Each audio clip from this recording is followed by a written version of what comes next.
2019 Mountain Dew GSL Super Tournament, Season 1. Well, so much for that intro where Maru's face is the last player we show. We got to run it backwards now and have him close his eyes instead of open them. Yeah. That was a twist there. So Stats is our first survivor. Maru is our first guy who died. Yeah. Well, we're about to get a second guy who died. But with every guy who died comes a guy who lived. That's true. But our whole race is on the line right now. That's right. This is it. That's right. Oh, yeah, you're right. Yeah, this is the last Terran. Yeah. That's makes it a little bit rough. We'll Terran see. players fist pumping. Yes, I can still complain. Well, GuMiho, what is he thinking seeing Maru go mech? He probably can't even keep his mind on this TVZ he's about to play after seeing that. Whew. I'm excited to see what he wants to bring here. He plays a little bit of battle mech against Zerg, just like Fantasy does, just like we saw Maru do against Protoss. I don't know. This is a fun match. This is a really cool match. What do you think about it, Tasis? Because I have this feeling that Dark is going to beat him, and we're not going to have any Terrans in this tournament. Yeah, I'm with you. Although I will say this is very close. I think anybody could take it, but I'm feeling that Dark is going to win this. He's looked really good, especially the start of 2019. He looks very scary. Yeah. He really is in top form right now. Like, he lost to Classic in a tight series, but it's hard to get rid of him at this early stage in the tournament. Oh, get your boats ready! Oh! We're going to go into this best of 5 momentarily. We got a long night ahead of us. It is still 3 best of 5s tonight. We've only just now finished our first match. If you are just now tuning in, this is the GSL Super Tournament. We're just in day 1. This is a 4-day marathon event. So stick with us. We're starting 5 p.m. KST every night here in Seoul. And we got another very close match coming up here. If GuMiho is eliminated, we're going back. We're going to our RTS games where it was just orcs and humans, just GDI and Nod.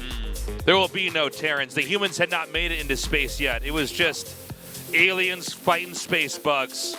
If GuMiho, the last human hope, does not win here.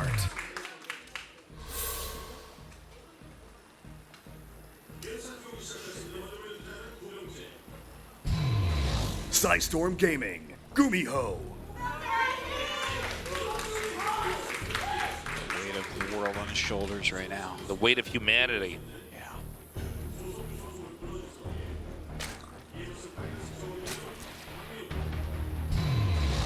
Gosu Crew, Dark. Happily eliminate the last Terran player and move forward. All right.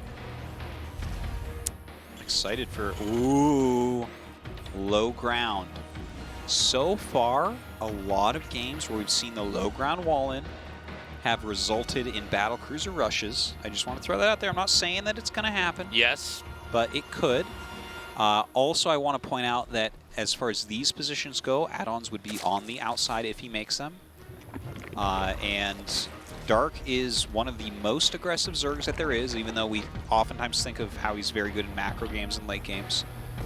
So, you know, an early rush against this could be strong as well. So when he scouts it, you know, anything could happen at that point. Dark, a very ambitious player. Despite all the success he's had, I really do feel like he is not satisfied with his results so far. Oh, certainly. You're definitely right about that. Like he's somebody who's like considered the very, very best over years and years in StarCraft 2 compared to other esports. It's an older game, which means we have a lot more history behind it, but he wants more. And this tournament is just another stepping stone for him to try to achieve that, despite how many people are rooting for at least one Terran to survive into the round of 8. Dark is here to stop that. He does not care. Yeah. And keep in mind, whatever his best strats are against Terran, he's going to use them now because this is the only Terran in the entire tournament. That's true. There's no Maru down the road. There's no innovation. There's none of that. So, I mean, this is going to be pretty tough. He's really going to, I don't know. I mean, let's see how GuMiho does here. Indeed. You know, I always think about that beautiful Signature Series video from a few years ago with Dark. I love that video. So, yeah, all of them are amazing, but, you know, just him kind of talking about how he wants to be, like, the person, even over Slayer's Boxer, to be, you know, associated with StarCraft. His name synonymous with StarCraft. He wants to be the best ever. He's been top 3 to 4 Zerg in the world, oftentimes top 2, since 2015. Did you see Slayer's Boxer's been streaming?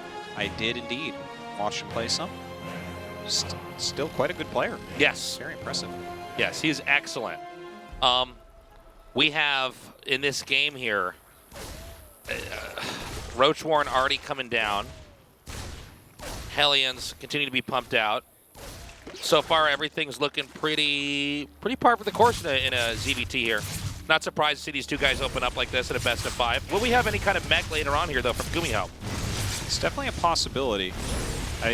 Ooh, this scout! Gonna get in and see that early Roach Horn. That's so important. So he's gonna have to definitely produce quite a few units here. Banshee on the way and a 3rd command center instantaneously upon scouting this. So I think that's a great counter to what he sees. Okay, taking out these final Hellions here. As he drones up behind us, there's a Banshee coming forward now. The last Hellion over there in the bottom left is going to be taken out. Let's see if he gets a few more drones. 6 is not a bad number as far as kills go. The Hellions have basically paid for themselves at this point in time. Especially when you consider what Dark is doing here, right? He's going for a Roach Rush, so it's not like he has the normal amount of drones. He needs to get something done with his push across the map. Nice save there on the drone. Wow, looks like that Reaper got stuck in between the Spore and the Queen. Now here comes those Ravagers coming forward. Remember, Terran sacrificed some Hellions to do damage early on and get those workers. So the Banshee is going to be the only defense right now for GuMiho. The Banshee is the one thing that can, although Ravagers have the Corrosive Bile, it's pretty easy to dodge that. So good tech into the Banshee to deny that possible counterattack there. So like even the reactor won't be killed off, for instance. It is going to be mech. 2 armories going down. Wow. You know, looking at this game, it looks like a massive advantage for GuMiho for me. He did a lot of harassment damage. There was a counterattack coming across that did nothing at all. Like, actually nothing. GuMiho's 3rd command center is so quick. He's getting into very greedy armories as well. By the way, the Banshee playing a little bit of a different role than it does in a lot of other games we have at this phase in StarCraft 2, really just for defensive purposes. It's not going to be flying around trying to take out workers or kill queens or anything like that. It's just going to be combing the map and trying to take out any spotters and making sure that that Roach Ravager rush is an impossibility. Coming around and seeing if he can get some drones. Gets a couple. So still adding up that damage at least a little bit.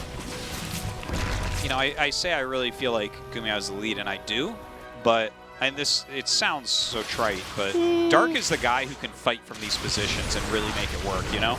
There's something funny about watching Dark play a game because he cleanly moves through each phase of Zerg in a very direct and intentional way where, like, he knows exactly when to cut workers, exactly when to start producing an army, when to attack it, when to back off. He's got some of the cleanest, most organized Zerg we've ever seen in StarCraft 2. He's also incredibly scrappy. Like he can kind of rub a couple Ravagers together and hold a push. Make an Ultra.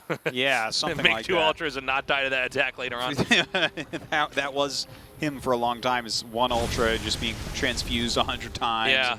Holding on just in the Marauders most firing, it kind of runs forward, runs away, runs forward, runs away, and eventually enough patches out, and then the game goes on. And then after all that, he dies with dropping his main with 10 Liberators that siege up because he forgot to make a Spire. It's like, oh! Yep. But this game is just straight up mech coming out of GuMiho, and we'll see what type of mech. He's making a Thor. He has a Siege Shank out. It doesn't look like Battle Mech as of right now. It looks like a much more standard style. So for all the Terran games we're going to get, at least for the round of 16 here, whether it's against a Protoss or against a Zerg, at least so far today, it's mech. And we've seen Terran step in and step out of mech in the current meta a lot throughout all of StarCraft 2. Mostly staying in it in StarCraft 1 in certain matchups. But here we are again revisiting mech with 2 different top-tier Terrans, the only 2 Terrans in this Super Tournament. once again going for it. Now let's see how GuMiho does here against Dark with his style of play. Well, GuMiho is chosen for well, it's a variation of mech, right? Because there's been a lot of patches and everything, but he's going for the double Thor drop, which is something that he reinvented mech with, like literally this season, right around the season where he won GSL Code S. He kind of like brought this out because Swarm hosts were dominating, and this was a way that he could counter that. So it's interesting to see him utilize this instead of, for instance, the battle mech that we've been seeing with a lot of Cyclones that you kind of run around and just kite everything for days. By the way, we've got infestors being made here. I forgot to mention this, but when we saw Dark eliminated in the last GSL, I discovered that apparently he forgot to get Burrow when he went for infestors and lost a game. I don't know if we're going to see it this time around, but he actually went for a unit composition that maybe would have won, but just forgot that upgrade. So I don't know if we're going to see something like that again, but I just want to put that out there in case. Was that the Neural game? Yes, that was the Neural game. Apparently he wanted to burrow into Neural and then realized this was against a Protoss player, but we might have the same idea here, so I just want to throw that out there. It's kind of cool. Because we were pretty confused about that last time. It didn't occur to us to assume that he would have forgotten a key upgrade, but apparently that's what happened. Makes some sense. Okay, so with the Dark is just really running up the tech tree so quickly. I love that he's also getting the Baneling Nest right now. And he's making a ton of spines, which I find interesting. Obviously, that can be good against harassment that comes up. It's hard to cover everything. Kind of saw Stats having some trouble with that against Maru even. Certainly. More factories on the way, just great upgrades coming here for GuMiho. You know, it's really been a conservative game so far. They both just moved out and tried to do a little bit of damage here and there, and you know, when you see that your time's pretty much used up, you have to go back home. That's what you have. They usually retreat away. I mean, we see these two Roaches here, not going to do much of anything. But, you know, it's not like it's an overextension here for Dark. Now, as we're getting very close to 10 minutes, Dark is finally maxed out, as is GuMiho. So eventually we're going to see these two armies collide into each other, and the positional game with maxed out armies is going to become a reality. It's interesting to me how passively GuMiho has played this. Like, I guess he's gotten to do everything he wanted to. He's on 4 bases with 2-2 and tons of mech units. He's maxed out. But Dark has built a ton of spines. He's going right into Broodlords from here as well. Is GuMiho this confident in his strategy that this is, he's just like, yeah, I'm going to hit a nice 2-2 timing push and kill him? I don't know. Let's see. I mean, we have for the Zerg tech, it's going to be Broodlords, but that's still like a ways out. That being said, with this kind of mech army, you're not that fast as Terran. I would imagine 1 or 2 counterattacks from the Zerg, and you're going to have the Broodlord army. That being said, for the amount of the map that Dark has, even a slow mech army can usually try to run around a Broodlord army. Okay, this is the worst thing I've ever seen. Now. Well, you know what? He might have needed to clear that supply as well, so we'll see. He's pushing in now. Oh, these corrosive vials are fantastic. Bundles as well. Whoa. What is going on here? GuMiho just kind of attack moving, not really microing too much there. Counterattack coming up from Dark as well. Okay, he's going to kill these tanks. There's no planetary here. Okay, these Broodlords going to finish? Well, all the drones down there are going to die. All right, Broodlords are out. He's lost 1 base, but he's definitely not going to lose another one right now. He's going to be able to clear this all back very easily. Those 2 Thors not going to be able to battle against this many units. So, after all that said and done, supplies are even. Zerg did lose a base. But I feel like now that the Broodlords are out, Zerg just reclaims that. The game goes on. I don't think there's any clear lead here.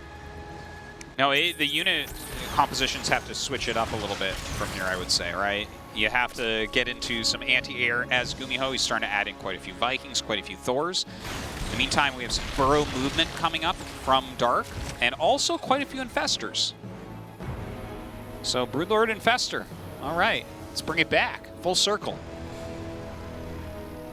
Okay, now I feel like this game is mirroring a lot of what we had in the TVP earlier, you know?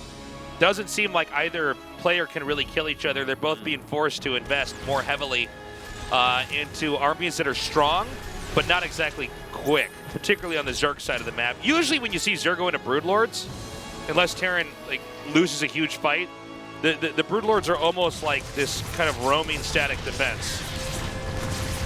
Big mistake right there. I think he was suiciding those in to try to kill something, but Yeah, the mobile defense of the Broodlords makes it so hard for mech to deal with, which forces them into a lot of anti-air. But then when you get things like a lot of anti-air, I love the counter of Infestors, right? That's kind of what they do. Yeah, you're going to use Vikings? Okay, fungal that. Thors? Well, I fungal those too. You know, there's all sorts of things he can do here. You know, we've seen even in the past mech players mixing Ghost. Remember Ghost mech? That was a thing for a little bit even. But with just the pure mech composition, the amount of cyclones he's making, I don't know if that's going to be enough. Oh, that's a great sniper. Oh, wow. Isn't it? Okay, that's one thing that'll that'll change this game at least a little bit. Well, now, is it worth every cyclone you made through the entire game? I would actually say yeah. None of the cyclones are going to do that much more here. Let's see if he can end up doing anything else from here. It does take a hell of a long time to make a Greater Spire from nothing. Maybe he could try to kill off the Broodlords. I don't know. I think we're going to be here for a long night, Artosis. This is Oh, yes. Oh, I made sure to go to the bathroom between those two sets. Yeah, man. I made a mistake. I told you. I decided I would test my bladder. Minimum an hour for this series. Yeah. It's Dark versus GuMiho. Like, there's no other choice. It's just a long match. Don't worry, we're going to have Purning versus RagnaroK later on, so that's... Yeah, that's going to be the speed run. Right there.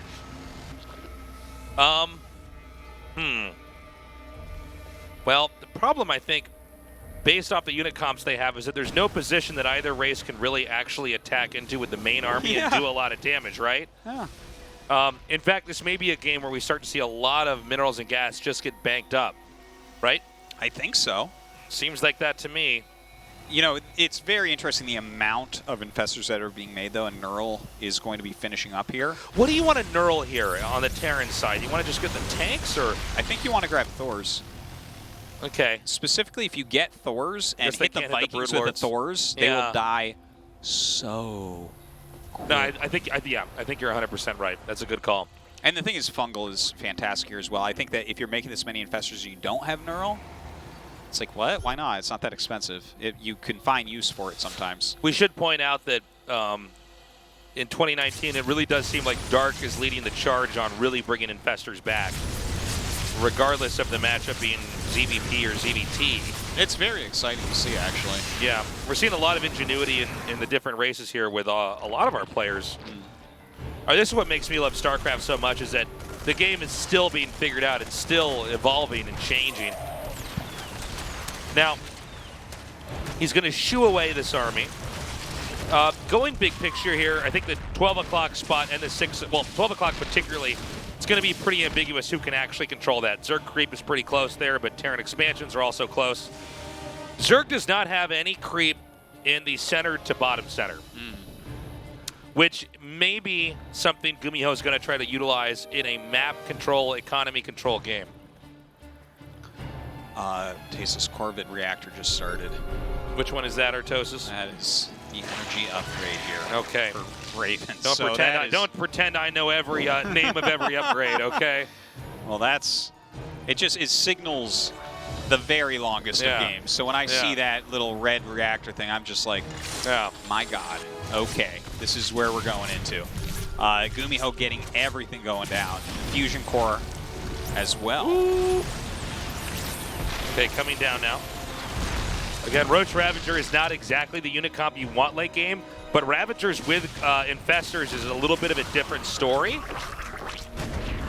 Ooh, here we go! A lot of Fungals coming out. Look at that Fungal! Oh my God, just beautifully done onto those Vikings. Yeah, it's hard to have these Vikings not clump up. Infested Terrans here try to zone out those Vikings. So far, you know, again, due to lack of creep, he has denied that hatchery and then ran away. It almost seems to me like he's going to rely on Dark mining out the upper right. GuMiho is not going to try to trade in any army there. Oh, man. That's like all the Vikings. Yeah, really suicides onto that, but gets completely wrecked at this point. I don't know if it was worth it. Let's see what he gets done with the rest of his army, though, right? Like, you lose the Vikings, but he's killed off this hatch. It looks like he's going to kill this 12 o'clock base as well. You know, there's some things that are definitely good. Okay, this lackluster neural parasite there. Meanwhile, Dark is losing the north. I love that he's locking onto eggs right now. Yeah. That hatchery has no business being alive. No business. Can he just target this down? Yeah, just target down the hatchery. He might. Can we see the HP on the hatchery, please? No. You just There wait, we go. hold your breath. There we go, yeah. So far, Cyclones, a.k.a. building assassins. They really are. Yeah. So wait a minute, what is Zerg on now? 3 bases? Yeah, he lost a lot there. Like, that Viking sacrifice looked poor, but yeah, it bought him a lot of time to do damage all over, and now he's actually making battle cruisers, which is kind of interesting. I don't know about this defensive army composition for Dark. It seems to be like really technical to use, and it's not as straightforward as what GuMiho is doing, which is running around with Colossi and spraying down hatcheries wherever the Broodlord Infestor is not. The Broodlord Infestor has to respect the Thor tank, and I just feel like overall this is a better pieced together strategy from GuMiho that I think is going to allow him to win this game. I mean, even though Dark's reclaiming these other bases, he's not mining from them yet, whereas GuMiho is almost entirely, in fact, I think he is almost entirely taking his side of the map. Yeah. GuMiho is balling. Yeah, he is really Out of just control. marching through there. But He's rich. there's a lot of spellcasters over here on the other side. So you got to give Dark like a little bit of a chance still. Okay, Artosis. He's like, but he has magic on his side with his spells. No, Artosis. GG. GuMiho wins that. What a fool! But what about magic? No. Magic spells are What good about in the magic late game. spells, Tasteless? What about that? What if he uses his magic to vanquish his foe? What if he uses all of his mana? No. Okay? Seriously. All right. GuMiho is the only hope for humanity. Who would have known? A guy that has to use a washcloth on his mouse.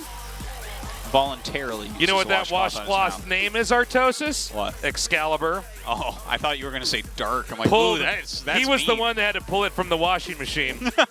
Only he could get it out. King Arthur, Lord of Mech. All right, Cyberforce coming up next. I'm paid to do this, guys. This is my job.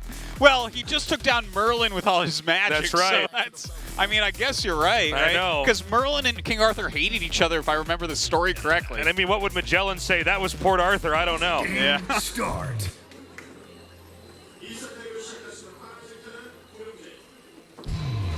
Psystorm Gaming, GuMiho.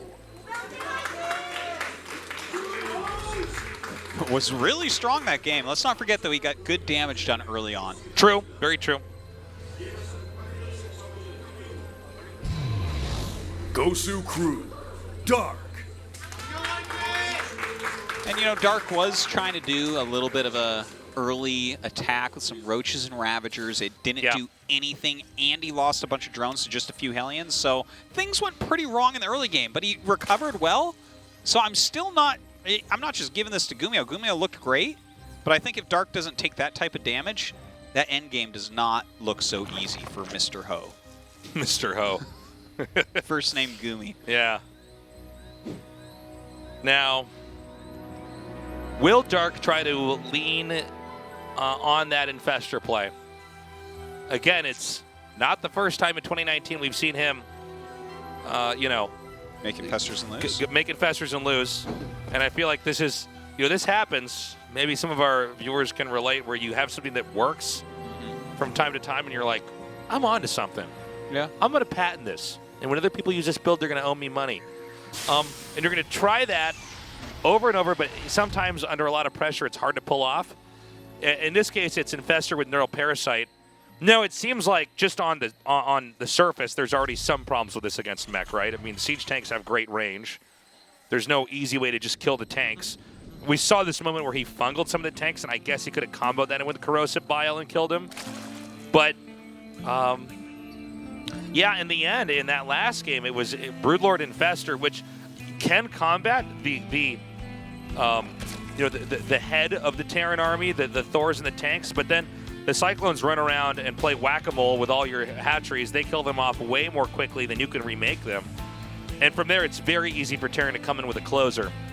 Yeah, that is such an annoying thing that can occur, but I felt like Dark did a lot of things that were great ideas. Like, he made a ton of spines. Maybe not enough, maybe not in their exact right spots, you know? When GuMiho was just diving through them and targeting hatcheries and all that. I think that, you know, when there is that type of battle mech set of units running around, dealing damage quickly. Things like the Infestors are very useful against that. Yeah, I'm just excited to see if Dark doesn't take that massive early game damage. If it's just, I know it's going to look different, you know? Yeah. But look at that, a proxy starport. Whoa, look at where that is. Wow. Yeah, GuMiho playing with some speed today. Yeah, it's quite close, too. It's funny how you can hide these based off Overlord scouting paths, and it's just hidden in plain sight. Yeah, yeah. It's so close. Like, it could not be closer, or it would have been spotted. And he stops that Overlord there. It's the perfect location. That's crazy. Well, it's funny because it's those Overlords are out there to try to see these Hellions moving around the map, and there's nothing wrong with that. But yeah, I mean, it allows this medevac to hide pretty easily. Now, it's not going to be any kind of like a Banshee that's going to run in there and kill him. Instead, it's going to be a medevac, which you're going to see as this comes out. So yeah, he's going to do a little fake poke in the front, and then he's going to load up and unload that inside the main there. Oh my God, here we go, here we go. And he just now sees it. Let's see how quickly Dark can get into position. Immediately sending up his Zerglings, immediately sending up Queens as well. This is scary though, and there's an armory behind it, so Hellbats could be on the way also. Okay. Good pickup there. Oh my God, that pickup! Was it a good pickup, Tasteless? I was wrong. Here, guys, take my caster badge. Oh! It was a bad call. Oh! I can't believe he flew it in that direction. Yeah, that was odd. Like, it seemed like it was just sort of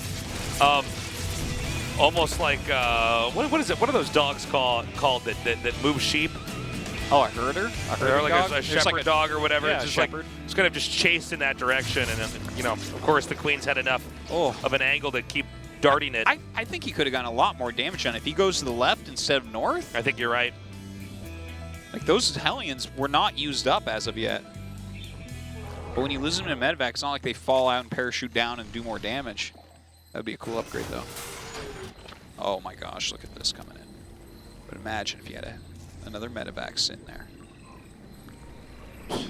I don't think so. I think he should have put that farther away, and when he, you know, had him transform. Why not just transform them at home and then have them walk across the map? I was gonna say, every once in a while, just build new ones out of your factory. I don't mean to nitpick, but this is something that bothers me when I see them have them transform outside the base and the drones just run away, and I'm like, yeah, drones are faster than Hellbats. Yeah. You know? That's very true. If you do want to move these away, you can get them out of there and you won't lose anything. Yeah, when you do these Hellbat attacks, like, they're definitely builds that can beat anybody. You know, it's like kind of one of the big desperation plays that you see from Terrans, or just mixed in occasionally as well. But especially, like, if you're much worse than your opponent, you'll definitely mix this in. But, like, you generally don't really just get drones. You only get drones when that's it and they have to fight with the drones, you know? Right. Okay, so this did not kill enough workers here, what GuMiho went for, and I think Dark is probably pretty happy with this game. Keep in mind we had the medevac killed off earlier. This starport is out on the map. Now, he's going mech again, right? Yes, he's going mech. Okay, yeah. But there's a Nidus coming, so we're not going to get that far. Yes. Were we to go that far, I think Terran would still not be in awful shape. The starport's not as important as it is in bio play when you're going mech. You know, you need a lot of medevacs out to heal Marines. This time around, I think it's kind of okay. But I think that this Nidus play is really intelligent here by Dark. I think he's sizing up exactly what way this game went and says he has the answer. And here we go. It is scary for sure. There's like no units at home. And but he is doing a Hellion drop here. All these Queens that you've been using to defend drops can then combo into this Nidus drop. Here we go. What? He's having a hard time unloading here.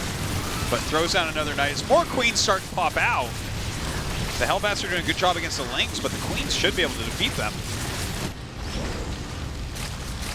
Now it's time for the counter punch of the Hellion harassment. I don't think that's going to do nearly as much, though. GG, yeah. Dark takes it in game 2. A very intuitive approach from that harass. Says, okay, you're killing workers, not my army. If I can just teleport my army into your base, I'm going to win because you don't have enough to defend. That's exactly what he did. And Dark ties it up 1-1. Yeah, if you have only harassment units, it's pretty darn hard to stop a Nidus. So, strong victory there from Dark. But we're going to be going into map 3. 3, new repugnancy. You think GuMiho's just going to continue down the mech path? Is it time to do a proxy 3 barracks? I think he's going to keep meching. You got to do proxy barracks eventually, though, right? There's always the best 5. Let's just keep going with mech, okay, man. okay. I like it. This is the theme today. Yeah. What are you going to do in the PVZs, though? How is that going to work out? Just some That's a mortal good pushes. question. I don't know. Well, parting's here, so definitely. It's kind of odd, though. The Terrans didn't qualify. The first Terran, the best Terran, went for an unorthodox unit comp and did lose. Maybe we're going to see GuMiho kind of do the same thing and lose again. I don't know. Anyways, Game 3's ready. Game start. I feel like we're lacking beats as the game starts. Psystorm Gaming. GuMiho. It starts too quick to play a song. Yeah, we don't have any kind of zoom in. Yeah. Well, we gotta get through these games. 4 best-of-5s. If they all go to 5 games, that's 20 games. Look at you. 20 games. Mr. Mathematician. Gosu Crew. That's what they call Duh. me. Yeah. That was my ID before Artosis. So you going to do my homework for me as well, Artosis? If you pay me. Yeah, you better believe it. Both go to jail for plagiarism. I know. Oh. He plagiarized my math Guys, homework. You're in your 30s. What are you doing? I'm No, gonna sit back in my chair. I've been standing for a lot of these casts. that's true. You have been. Mm-hmm. You've been a standing nerd. Well, you've been at attention. These have been such great games. That's right. Don't Very wanna be a exciting slouch. stuff. I just realized I got this nice chair. Yeah. Lean back. Take my shoes off. No. Don't do that. Unbuckle my belt, you know, and just really get comfortable here. Yeah. It's going to be a long night, you know? It is. Got a tub of hot water I'm going to put my feet in. We need a water heater up here for sure. There's a lot of stuff we need up in this casting area. We need some cots. Do you remember me telling them we had this day where they were trying to get everything set up for one of our tournaments? And I guess there was like not enough chairs or something, people running around. And I was telling Artosis, wouldn't it be funny if I went up to one of them and said, I want to put a gumball machine upstairs, like just right when everybody's really trying to get stuff They were ready? busy getting ready for the Yeah, finals. if everybody's trying to get this. Stasis comes with something I'm like, that, I want to order a gumball machine, like one of those ones you see at the entrance of a grocery store. I want to put one of those up here. and they'll be so confused. It's like hard to translate. I wanted to that take too. American quarters so that nobody else can use it but me until I run out of American quarters. But you have the key, so you open it That's up and right. take them out Yeah. and use them again. Yeah. It's perfect. I want it to be just like a grocery store gumball machine where there's dust on the gumballs. It's just really gross. Yeah. And they taste terrible. No too. one knows how long those Mike and Ikes have been in there. It just. I mean, in reality, if there was a nuclear war, they'd probably still be edible compared to Yeah. everything else, but still. My God. That would be a really sad thing to have to eat for dinner. Yeah, yeah. As a kid, you think that's a great dinner? No, Yeah. it's really not. Hey. Ooh, that was close. Why do I ever think that a drone is going to die to a Reaper? Oh. Yeah, yeah. It's like, no. I've gotten to the point where I stopped talking about the Reaper hitting the drone. I normally There's do, no but need. that one looked to me for some reason. My brain Yeah. was like, he's going to get one. My horoscope said we might see a Reaper go down. Wow. Okay. Nothing too exciting there early game. I Par think for the we need course. to have some RNG in this for like maybe 1 out of 20 times and the Reaper jumps downhill and breaks its leg. You got to wait and let it regen. Takes a few extra damage. It takes a little bit of extra damage. It has to kind of sit there holding its It's leg. dazed. Like, oh! Like a Warcraft 3 unit did a spell on it or something. Yeah, yeah.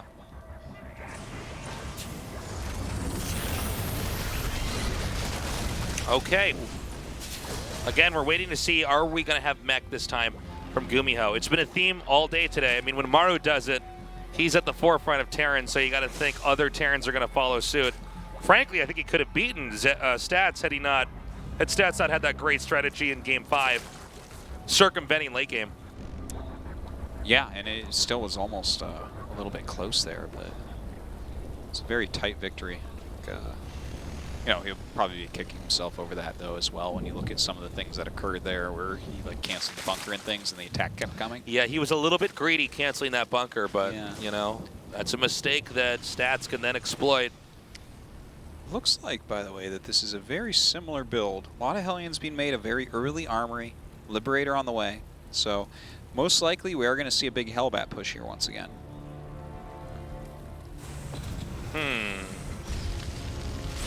More pokes over here at the hatchery. Dark's probably going to be able to hold this no problem. Several more lings are going to pop out in a little bit here. But right now, these lings are going around the army. And I'm not clear on what's back at Terran's base, but yeah. Couple Hellions, I guess that's enough. I guess the problem is that, yeah, anything Hellion-wise, the rally just drives that away. The Queens are being pulled down here, so then this Liberator can come in here and do a lot of damage. Yeah, the Spore's not done yet, so that's actually really quality Liberator harassment. Look at that, 3 drones dying during all this. But this, oh, these lings, ruining the Hellions. Pretty good control here by Dark, considering this is usually a Hellion-favored fight. Well, he just got them right up close so quickly. 13 drones behind this. He only lost 3 workers. Wow. Dark is so good. GuMiho right now getting armor. He's getting cloak for his Banshees, making more Hellions. Is this too greedy? Actually, maybe it's not. Is it too greedy by GuMiho to build the command center on the low ground? I guess in this case, if it's just lings and he actually got some of the Hellions out of there, I guess it's fine. Yeah, I think so. And I mean, he's going Banshees. He's going to have good intel on what's going on the other side of the map as well. And the thing is, Dark just was insta-greedy as soon as he held the Hellions, right? He made enough lings, he held them, 13 drones. Getting his econ really, really flowing at this point. Okay, Banshee Cloak is done. But there's already spores, right? There is a spore in the main, at least. Yeah. That was there to preempt the Liberator. Kind of weird he activated Cloak and ran away. You don't want to take that volley. Now this was the damage that GuMiho was looking for. I don't think he's going to get it. In fact, this perfectly walls those Hellions in. And I don't think they're going to even get a single drone here. No, it looks like a perfect defense once again for Dark. Now, this is where Terran can get into jeopardy. Even though I think the third base can't be denied, I think it can certainly be forced to lift when Zerg decides to start mustering an army to attack that. Yeah, that's definitely possible. You know, he's not going for a Roach Warren, so I don't think we're going to see a frontal attack for quite some time. We actually see the camera right here. Yep, that's perfect right. Timing. Look at that. Somehow I heal all my life back. Hello. Now what I want to see is him then now devolve back into an Overlord and get his full health back. And just like this perpetual, never-ending unit that could somehow just continue to eat damage for eternity. Biggest waste of money ever. Yeah. The Hellions come in and get just a few drones, but get picked off. I don't think that was super worth it. But Banshees on the way. 3 Banshees. Oh, they actually have speed on the way as well. Flying Cape Boys. Speed not done yet, so he can't go too deep with this. So I found out that 2 Banshees one-shot a drone, but it turns out also 3 Banshees one-shot a drone. Isn't that crazy? Isn't that crazy? You'd think that it would only take like a half shot. Yeah, I thought it was.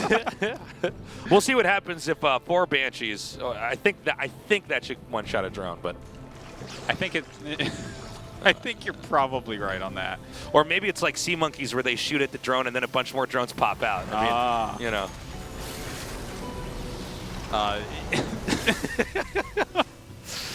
This is definitely a very different game from the other ones. Yeah. Much more Banshee focused. Lingbane Hydra on the way. Infestation Pit is coming up though. Be fun to see. I love Speed Banshees. They're so cool. They're so cool. They're so great. Yeah. I want to be their My favorite friend. part about Speed Banshees is how fast they are. What about you, Artosis? I like how like from 2 all the way to 3 and then 4 as well, you can one-shot drones. So that's like really useful. That's so cool. It's like, how's that drone going to get away now? It's like, probably not. Yeah.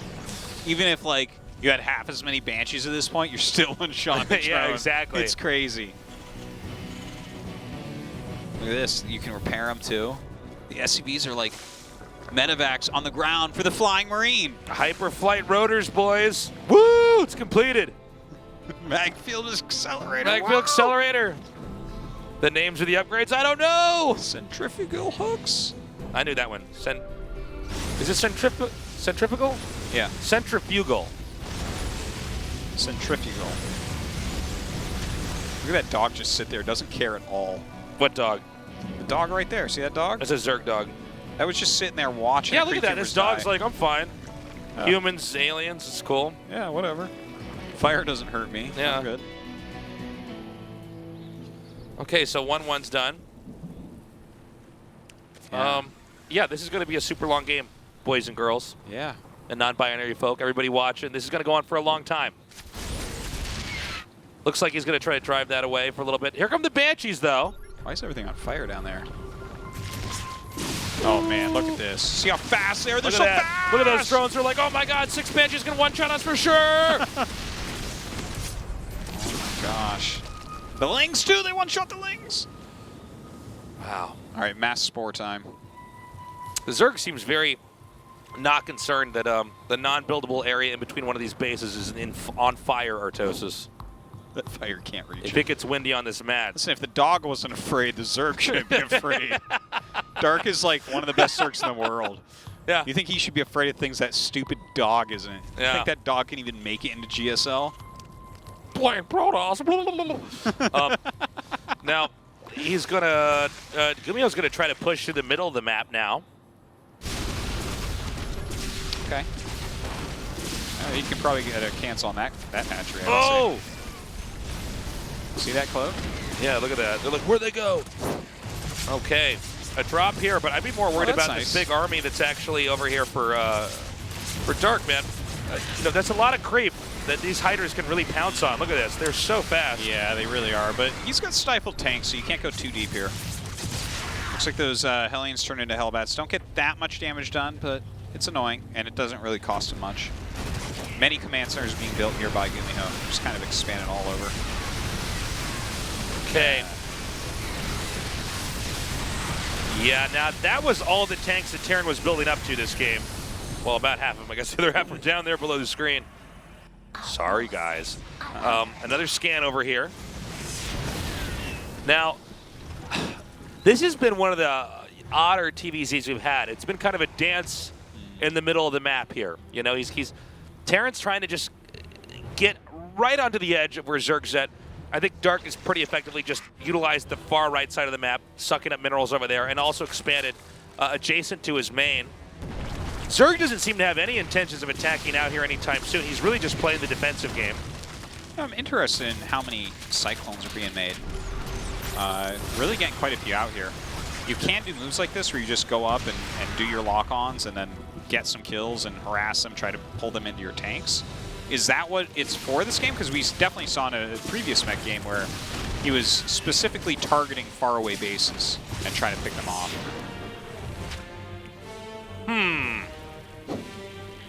He's going to come up here now, try to get this base. Dark's going to have to try to reclaim a lot of this creep over here.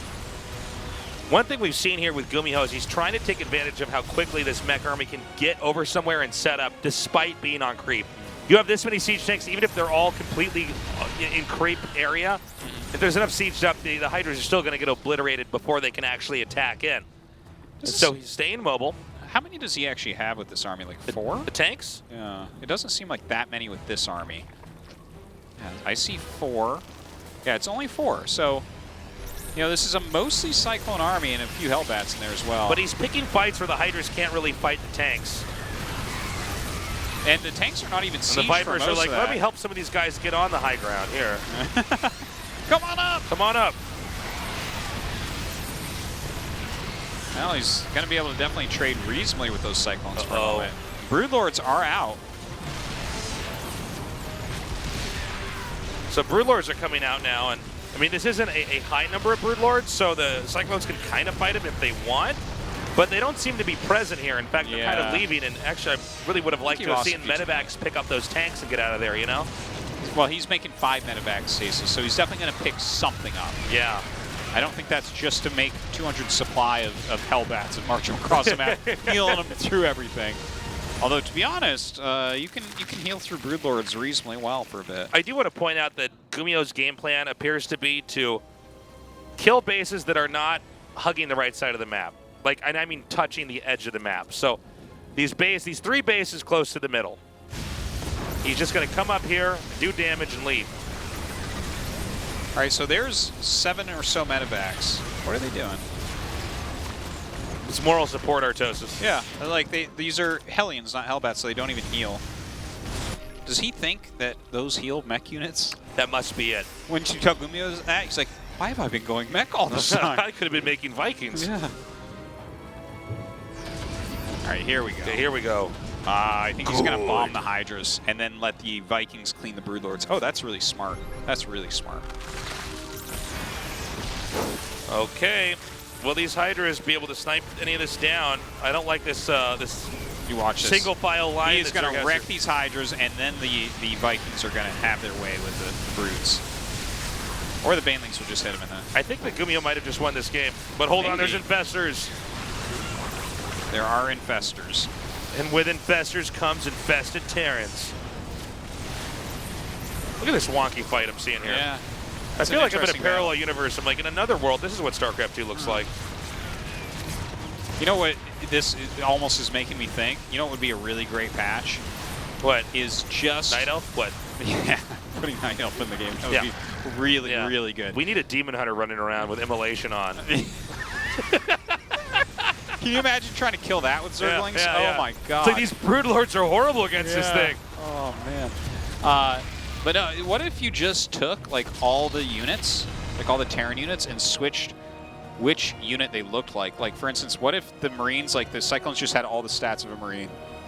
Oh wow. Right? And then we'd have battles that look like this, and you know? Not only that, Wouldn't that be Artosis, weird? but what you do is you change their voice packs as well. So when you Like- click on them, they say things from other units. Oh yeah. Yeah. And imagine like the SCV is the medevac, and like an SCV suddenly boosts and it's flying somehow, and it goes in Yeah. your main base and drops off a bunch of Marines. It drops off like 8 Marines, which by the way are Thors. Imagine the cloaked Imagine Banshee. that, tasteless. Imagine the cloaked Banshee has the voice of the Ultralisk. I mean, just imagine that. Oh my god. That would be amazing. Yeah, that'd be great. It's like the Spore Crawler is running around. Yeah. It's actually a Mutalisk. Not only Look at that, we switched the language to Spanish too. It just completely changed even what everything is different. Oh man.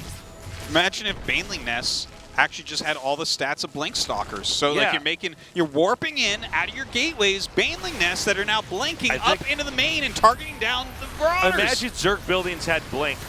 And so you could blink and show them your tech and then blink away. And it's like they think, oh my god, he Oh my blinked his God. Baneling's nest here. He's going for Baneling's. But you're not. You tricked him. That guy's such an idiot. He's such an Idiot. And you're so smart to do that. You're so smart. All right. Okay, so these Infestors, not so much, my friend. So this has really just been watching Dark take abuse for Yeah. He's getting pummeled. yeah. He's just like, basically it's like he's trying to make his sandcastle on the beach, and then GuMiho is that jerk kid that runs over and steps on it, and then Dark tries to rebuild it. He keeps dropping his Hellbats all over the sandcastle. Yeah, that's right. He's making it into glass. Yeah. GG. Well, that was that's going to go on our top 5 finest casts we ever had there. For sure. I'm sure you guys I think it's a great idea, though. learned a lot back there. Oh my god. Are we going back on camera? Do I have to put my jacket back on? Oh, no, they turned the lights back on. Tace is just play-by-plays every thought that goes Every through thought, his head. yeah. I'm like- like, going into Gosh, my hand has been really itchy today. That's What's that right. all about? Oh, I have a mosquito bite on it. Wow, mosquitoes are bad. I got to go to the bathroom. I hope this game doesn't last too long, but I better not act like that or people will think I'm disingenuous and I don't enjoy casting when really I just want to relieve my bladder pains. I mean, anyways, we're going to go into the next game, guys. Get ready. All right. The ZVT continues. King's Code. A code for a king. So GuMiho is up 2-1, really focusing on mech plays. What do you do here as Dark? I don't know. Nidus again? Yes. Just straight up. Doesn't even matter. Doesn't even matter what GuMiho Let me get my jacket back on. They're throwing us back on camera. It's all right. I take all my clothes off in between the games, and then I put them back on. It's totally bizarre. I'm like, do you really need to take your socks off? And then he puts his shoes back on. I'm like, what? So No, I don't want to step on the I ground. take everything off, then I put my socks on my hands, and I make them into little puppets like this while we're casting. Welcome back. So we're taking a short break. I don't know who requested it, but it makes sense. You got a best of 5. You have one big match you got to play that day. You might as well take a break if you're not feeling like your head is totally in the game. But that game back there, more so than Dark's games normally go, he was just defending the entire time. He was just taking a beating. Well, he tried to get into an interesting comp, right? Like he went into Lingbane Hydra after holding everything very, very well, which I think is okay. You can defend it's like normally you see it more against Bio, but if you're playing it especially against Battle Mech, that can be helpful. The Banelings for those Hellbats. And then you can get into the Vipers to kind of start abducting. We've seen a lot of Zergs trying that against Terran. We saw Leenock, the first one that really played against that in GSL. He lost doing it, but came very close. And we've seen many Zergs try to emulate that afterwards to varying success. But GuMiho, he's very, very good at mech. He really knows what he's doing because this is kind of his pocket strategy. He's kind of the leader of mech in this matchup, at least. He's not only the leader of mech Artosis, he's the leader of the human race. Yeah, he's the only Terran out of all of these aliens. Protosses and Zergs. Gosh. The last human hope. Wait. GuMiho. Start. He needs to defeat Dark now, or this is going to be an RTS game with only 2 races. Psystorm Gaming. GuMiho. Now, what if GuMiho wins and the Terrans once again are shaking their fists and then they can't, you know. Oh, they'll still complain. There's still a way that it's not my fault. Gosu Crew. Dark. It's not me, it's really you. And F you for that.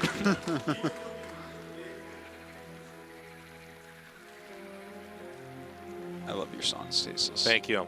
Especially when they cut so deeply. Well, don't worry. We'll have a Protoss do well in this tournament. The Zergs will be there with the Terrans talking about it. The meme was not a meme, it was serious. It was prophecy.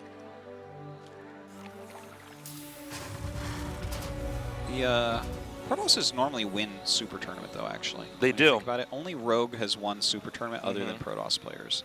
We've had Classic, Stats, Hero, Rogue. Yeah, that's all the. That's the last 2 years. So you're saying that GuMiho is the chosen one? Oh no! If he beats Dark, then Stats is going to bop him. And okay. Yeah. Well, right now, guys, I think GuMiho's got to go full Independence Day. Full Independence No, wait. I'm wrong matchup. He's got to go full Aliens too. Independence Day is what Terrans do against the Protosses. Well, if it was Independence Day, so he should put a virus on a Dark's computer. That sounds like it's cheating Tasteless. No, it's fine, man. That's the aliens' fault for running Max on their spaceship. Oh man, he's got to take this Zerg scum out. Every Terran player, give GuMiho your energy. Tasteless, did you see the new Independence Day that came out like a year ago or 2 years ago? Oh yeah, I watched that on my computer. I like almost it is so horrible. It is so bad. It is. I like how Will Smith was too expensive for it, so they just said he died. Oh yeah. That was the best part. That was the best When part. that giant alien is like running around naked on the planet, I'm like, are you serious? You guys had your OP frisbees that nuked towns, and now you're just like running around? Yeah. You guys really teched out. I mean, are you guys out of resources? This is the equivalent of the human race finding a planet that is full of little hamster-sized aliens, and we're basically just nuking them, okay? We're carpet bombing them, and then suddenly I'm like, guys, I'm going down I take all my clothes off and start running around on their planet, and they kill me. It's like, well, Nick. Tasteless naked with chainmail on. Yeah, exactly, yeah. It's like, well, I guess, gotta give the hamsters a chance. Give them a shot, man. My God. Such a bad movie. You know what I just recently saw that was absolute garbage? Was one of the Star Wars movies. Yeah, that one too. The one about the giant shark. I didn't watch Meg. that. Oh, well, that's one of the ones that they make as a joke, anyways. No, right? It's a joke from the beginning. No. It was not quite jokey. It was actually like, really? It was pretty bad. But wasn't Jason Statham in it? I don't know Bald who that guy. is. The Caldor actor. Yeah, the Caldor actor. Yeah. Handsome fellow. Well, any movie he's in is just action porn. Wasn't he in Snatch though? That was a good movie. Yeah, that is true. That was good. You got to give movie Caldor a good movie every now and then. Okay. Yeah. Although there was a great scene where the shark goes to a giant beach and starts eating people, and I was satisfied by that. Okay, that's good. Yeah. Tasteless won't go to the beach anymore, though. Yeah. Okay, into this game, now that things are kind of beginning to unfold here, it's once again Cloak with Banshee. Dark is going to take his third base here. Now, Dark was really reactive and lost. I mean, he was slowly but surely, GuMiho inched out a lead, and that lead from inches became feet, and then from feet that became kilometers. We changed measurements. Yeah. And then eventually that was such a big lead that there was no way Dark could recover. Eventually it became liters. It turned into volume. Exactly. And then it became cubic centimeters. Yeah. And, yes. And then it became a B+, which is just an arbitrary grade for a paper, which is the weird way to end it. Yeah, and eventually it was 6 out of 7 stars, and then he won the game. Yeah. So, yeah. You're funny, Artosis. Oh, it's going to be doing Super Tournament. Yeah, it really is. And it's good to just see, like, most of the games we mech today so far. Yes. Well, there's roaches out. I don't think they're really going to get too much done. Just defend for now. Uh-oh. Oh! Get wrecked. Get out of here. A victory for Bugs. Well, Bugs need this victory, or No. Dark falls out. No, listen, the Bugs do not need the victory. I'm To sorry. bring us to Game 5, Listen, Cases. I know that Dark is a human being with hopes and dreams, and he wants to win this, but we needed Terran plays to move the- on, Artosis. Plays the wrong race, right? Why do we need him? We Listen, have other guys, Zergs in the tournament. if the Terran is eliminated here, let's not forget that at least all these races are controlled by Terran players, okay? All right? In a parallel universe, there's somewhere on a Protoss planet where it's a bunch of Protosses playing Protoss, Terran, and Zerg. Yeah. And then they get And really they're- sad when all the Protosses get eliminated. Exactly. And they have a whole bunch of jokes about how Terran is OP. Yeah. They can't say them, though, because they don't have mouths. Yeah, but they all think it at the same time. Yeah. They're all on Protoss Twitch chat trying to use their thoughts and transfer it to the players when the players have to wrap their heads in tin foil. They type so slow, though, because A, they're Protosses, so they're kind of dumb. But B, they only have, like, 3 fingers, right? Yeah, exactly. I don't know how many fingers a Protoss has, They've but got it different ain't keyboards. 5, bro. It ain't 5. But their alphabet only has 16 characters, so Yeah. it's a little bit different. And then they go upstairs and get stuck there because they have horse legs and they can't walk downstairs. Dumb race. That's Protoss. right. Yeah, man. Protosses do have ostrich legs. Okay. I don't know how this cast suddenly became so goofy. Well, because the mech games he's take forever. making mech units, so Yeah. it's like Hellions run in and then Hellions run out. And it's like, Yeah. oh, wow, that's really cool. Okay. Well, we got to wait a little bit, guys, because you can't do anything till you max out. I got a number for you. 9. What is the amount of Mutalisks being made? 9. No, sorry, I was speaking German. I'm Yeah, not no, sure. I'm not sure. What is a German response meaning yes? Nice block there with Evo Chamber. That was pretty sick. Here come the 3 Banshees. But here come 9 Mutas. You turn around. Yep. Needs Overlord speed. Oop. He might have just gone by those. Not seen him. He has a Thor about to pop out and 2 turrets being made. So that's enough to kill about 400 mutas. Not too afraid for him. Here we go. Speed's done. Yeah. How many shots to kill a drone? I think it's 4. Wait, no, it's 1. Okay. He's going to have to type in the cheat code to turn StarCraft 2 into StarCraft 1 and morph those to Guardians. He can't do anything with... Dude, if you could morph mutas into Guardians, this game would be broke. Yeah, and then you can morph the Guardians into Broodlords. Oh! It would be a simple upgrade, I think. Mutas not getting much done, are they? No, they're not. That's a lot of gas invested here, but the Swarm hosts might change this. Oh, Swarm host. Yeah. Nice. I got a number You for know, you, Artosis. Yeah? 11. Sorry, I was thinking about that girl from Game of Thrones. Stranger Game of Things, Stranger Thrones. Things. I'm sorry. I really was thinking about Game of Thrones. First episode's out. Yeah. I messed up my joke. It's okay. Okay, Artosis, this is your turn to talk. Go ahead. How about 16? 16 what? It's the number of Swarm hosts that he's about to have. I'm a little bit nervous about this because there's Speed Banshees, so it seems like if there was something that could kill these, Speed Banshees might be them, right?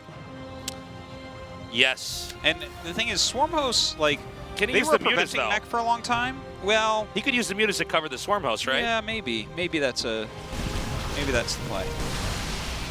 Oh, this is funny. Okay. The Banshees are like, wow. It's we'll funny keep that an eye he's on them. finding damage. We'll keep an eye on these mutas for you. What a lot of damage this is doing here. Yeah, it's actually doing all right. No, the Stormos, I like them in general against mech, right? Because mech takes a while to move, and you can just kind of gain value over time. Yeah, sure. But GuMiho literally invented how to play against Swarm hosts with mech. Like, literally, actually. Everyone thought mech was dead against Zerg, and then GuMiho came out with his own style. Now, he's not actually...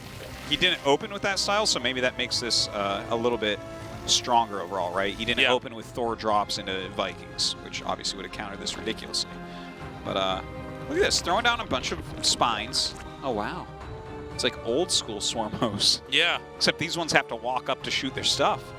You can't just siege them at the back of your main base and hit the back of the Terran base. Some of the Swarm hosts are on the near 12 o'clock, right? Is that Swarm host up there? It might be. I think it might be splitting them into two groups. Oh, no, that's so many Swarm hosts. It can't be up at the top, too. Yeah, that's something else. Uh-oh. Oh, he's gonna just wreck some depots. Is Terran gonna see this? Okay. Get the mutas and get the CC. That was Maru's CC, would have killed it. Yeah. Well, I'll tell you, man. Zerg got the position up. Terran needs to dismantle this, or Dark is going to do so much damage over time that there's really no easy way to recover. So this is tough. Well, the Speed Banshees are looking for him now. Right, but I mean, the mutas are still out. If he has Overseers with this, he just shoots it down, right? That's the only response that Terran can have to this. He just lost all but 2 mutas, though, so I think he can... Did he lose that many? I didn't see that. Bit. Yeah, but there are Corruptors on the way, right? So it's going to be going into Broodlords as well. Broodlords Swarm host at the same time. That's not normally something you see. Oh, look at those Banshees just wreck. See those 2 mutas? They aren't doing it. Come here and meet my Cyclone friends. Man, is Terran going to be able to just muscle his way through this? It's a lot of Hellbats. It is. It is. Well, actually, the Corrosive Biles could be very helpful here as well. Oh, that's a good point. Because look how clumped all those units are. It's hard to get out of the... Well, if you put all your Corrosive Biles on the same exact tile, then maybe not as much. He's trying to dig a hole through the map. He's going to Corrosive Bile to the center of this planet. Well, if he can destroy that path, then GuMiho has to walk around the long way, too. Let's not forget. There's magma in the center of this map. He can then use that to, you know. If those were sentries, he could get that done. My God. Just breaking through all these spines. All right, there goes some good Corrosive Biles. Yep. He misses most of them still. Broodlords are out. There's enough anti-air here to deal with a couple of them. 2 of them are not going to be enough. The Biles, though, some of them really starting to hit. Look at all these free units. Go! Wow, those Speed Banshees are so red. Well, that was an incredibly unimpactful attack there by the Terran. He just wasn't able to really do anything there. Now, remember, it's going to be harder and harder for Terran to get too much more of the map here. It's not impossible, but there is, especially in these positions on this map, kind of a limit to the expansion reach that Terran has. Both the upper right and the bottom left are just, it's more realistic that Zerg would eventually get that than the Terran. So on some level, even though Dark doesn't have map control and it's GuMiho doing the roaming, I think in reality the burden's really still on GuMiho to do a lot more damage. Well, almost all the units that Dark has are like really late game units, right? It's like he's got quite a few spellcasters. He's got a good air army. You know, he has some Ravagers mixed in here, which are still useful, and a bunch of Swarm hosts. So when you look at all that together, like, he can just continually gain value from his units. Whereas, you know, yeah, the mech units can be very cost efficient, but like over time, you keep throwing volleys like that up.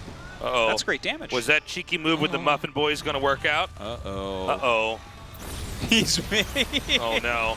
That's smart. He's trying to get all of them to lock onto those first 3. Time to take these pastries out. This is such a smart try. That was a really good idea by Dark to try to save it. Like, he sent 3 forward, hoping that the Cyclones would lock on en masse, right, and slow them down a little bit, and then try to get them out with Nidus, the rest of them. Good try. Good try. A positive spin on this is that he freed up a lot of supplies by losing all his Swarm hosts. Yeah, that's a... Yeah. That's a great thing to do, too. The cast is half full. Yeah, what does he want now? Oh, wait, he doesn't have enough money to max out. Yeah. Uh-oh. Okay. Not the best bios. The Ravager, really the distant cousin of the Swarm host. All Zerg units are related, right? Because they all come from Are the they? I'm Zerg not hive. sure about that. They weren't yeah. originally, but they all have Zerg DNA now. That's for sure. Well, that's true. Okay, I feel like this is going to be tough now. Let's see if this army pushing in here can do some damage. All he needs to do is be able to take out. Oh my God, this is a great attack over here. He's not going to get it though, unfortunately. Oh. Never mind. I'm sorry. Right, nice fungal. Does clear this out. Doesn't lose his hatchery, so that's really I important. feel like GuMiho had a real shot here, but he kind of threw it away. He split his army up in such a way where, frankly, it's not hard for Zerg to defend all these different areas. There's not a lot of the map that he actually has covered. And he hit all these different areas where none of these unit compositions actually were enough to take on what the location they were attacking. Yes, yes. Everything just barely didn't work. Yeah. It's like he just didn't snipe the Spire, he just didn't snipe the base, he just didn't snipe that Evo, he just didn't do anything with the frontal push. Well, that's what you want as Zerg, right? Is to just deflect everything over and over and just build this ridiculous army over time. He has compacted the Zerg down, though, to the bottom right. The Zerg has the same surface area on the map as the Terran does. Yeah, that is true. So creep is gone. I mean, I don't see any real opportunities for Dark to try to attack here. I love that Fusion Core is on the way. And he's building just endless command centers as well. GuMiho really knows how to play a very crazy late game.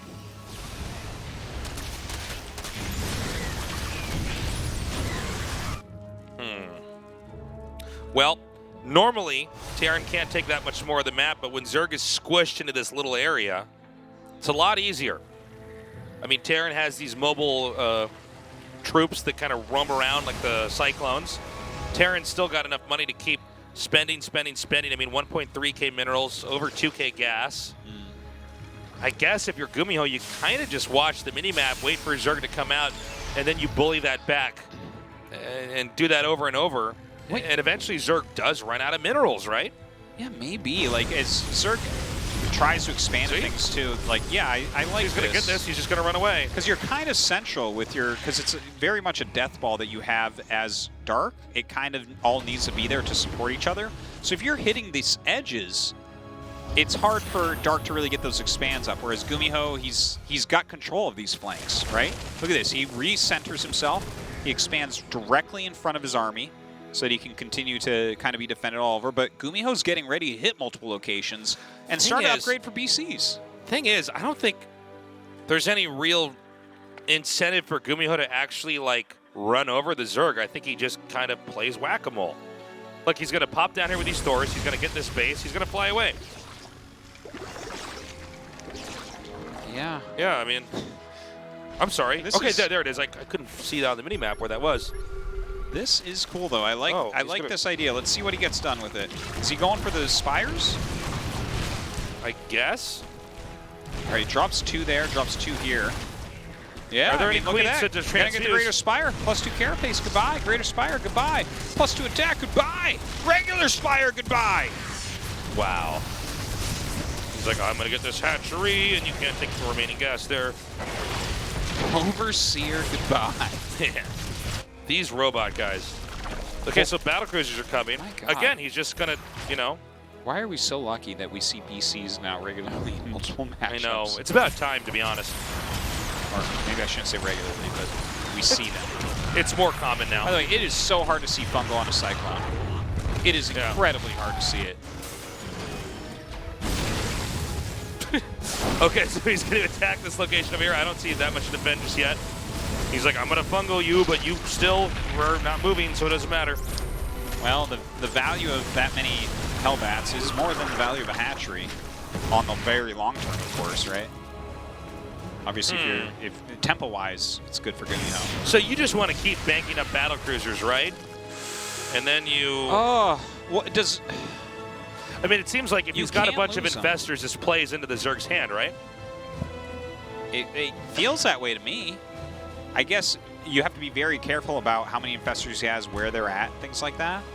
You have to make sure that you have your jumps ready. as if they were your boats or some such thing. If they don't go that far with the tactical jump, does it become a tactical hop? It could be. Could be. And what if it is a terrible place to hop to? Yeah. That's not very tactical, is it? No. It's just a hop. It's a stupid hop is what it is. A dum-dum hop. Yeah. Well, this is such a weird game. Dark has been... I'll hold the space. Dark has been squished into this tiny little area. I don't see a lot of... oh, he's going to get the Nidus end there. I don't see a lot of potential in the direction here for Dark. Because he has no mobility on the map, we already saw the Nidus worm shot down, so that idea is now fresh in the Terran's head, if that comes again.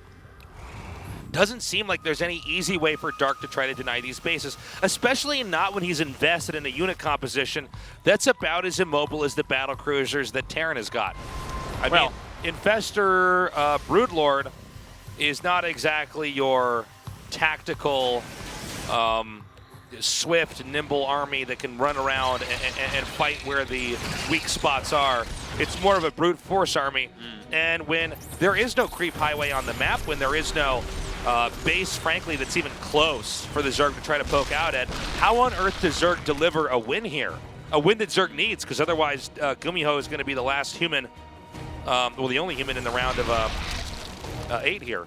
He's already the only Terran player left in the tournament. Well, I think that the way that you deliver the win here is you kill the BCs. Like, I think you need to trade very well against them, and it is possible. Okay, the Vikings are coming in here now, doing a lot of damage to these Broodlords. Looks like 2 are going to go down. That is fantastic what you just see against the Vikings. Even though the Vikings are picking off a lot of Broods, he does wipe them quite quickly indeed. Neural's coming out now. He loves his Neural. Yeah. Look at that. Mech units kill mech units. I know. They're turning on each other. But I'm one of you. When that spine attacked, I'm like, oh, he's neuraling that tank. And now that, see, the other unit drew all the infestors and probably all the energy, right? Oh, and now he just flies in here with the BCs and he's going to jump out. He's trying to get that hive. He doesn't quite get the hive. I love it. I think he could still, though. This is going to be chased away. This is a lot of damage coming out right now. Oh, he's going to get it. Oh, the neural. And look at that. He's fungling him. Oh, he jumped it wrong. He just instant jumped. You're not going to jump this. I'm just clicking. But that was a dumb hop. It wasn't a tactical jump. I think that was a really cool thing that GuMiho tried to, you know, he gave a huge chunk of his army to get in and kill crucial tech structures and stuff. It was like really cool and I enjoyed it. And it's going to give us a game 5, so, you know, I'm happy. Because I think that was overall, that went very well for Dark. Dude, I'm getting a little bit worried here. What, that you're going to miss the train home? Yeah, probably. No, everybody's going to miss the train home, and it's already 8 o'clock here. I'm getting worried here for GuMiho. I really feel like he had a chance to win, and he kind of well, he had a chance to pull this off, and he's not quite. Now Dark and GuMiho are both being drawn towards the bottom left corner of the map here. He was going for one of those Pimpus play moves, you know? Yeah. He's like, look at me, I'm globetrotting here. I'm goofing and clowning. Styling. Yeah.